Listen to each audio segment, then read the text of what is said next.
Now, after his early work in science, his work as an apprentice in becoming a scientific engineer in the late 19th century, he started to get involved with matters of state, as so many of the leading scientists did.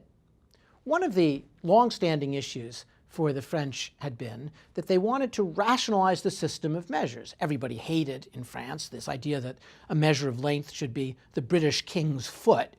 And they thought it would be much more rational in the French Revolution, they said, to have decimal system of measure, to have kilograms and meters that were philosophically grounded in the reasonable and the rational. And so they began to try to work on that. Unfortunately, Napoleon sold out a lot of those results, but there was an attempt to try to get this straight. And in the 100th anniversary of the events of the French Revolution, there was an attempt, 1889, to get the world to come around to this system of kilograms and meters. And so there was a moment where there was a ceremonial burying of K, the perfect kilogram, and M, the perfect meter, and that these would become the world standards, those individual objects. So what you see here is the closet, the multiply protected closet where K, the kilogram, sits in a evacuated jar, bell jar, with its witnesses, the témoins, all around it, who would bear witness with their bodies should something untoward happen to K. And M, the meter stick, was in that high tube that's there. There was a great conflict over whether they could get the right keys for this, because the foreign delegates would only treat this space as international territory. They wouldn't speak to the interior minister who had the key, so they had to get the foreign minister to do this. And it was a big battle, but finally they buried these, and suddenly they ascended to become the perfect K and the perfect M.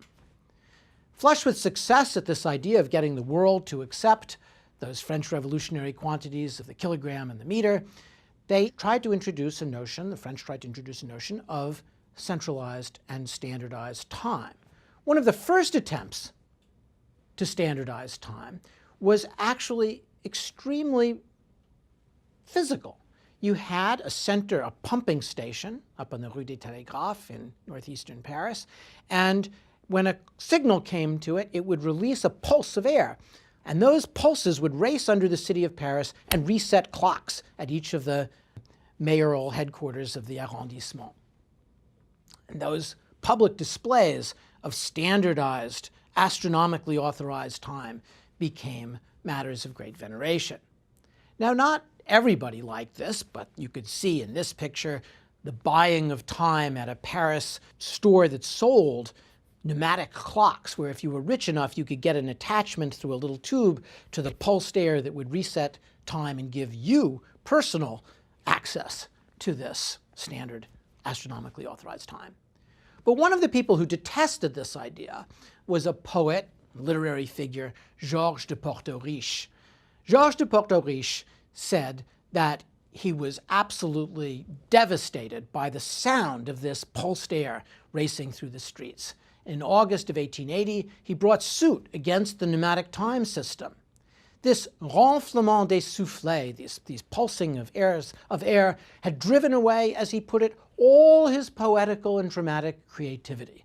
It's one of those moments that a historian loves, because you have there the confrontation in very concrete terms of somebody whose older conception of creativity and poetry was meeting head-on in a collision with this attempt to make modern technology, in this case, audible.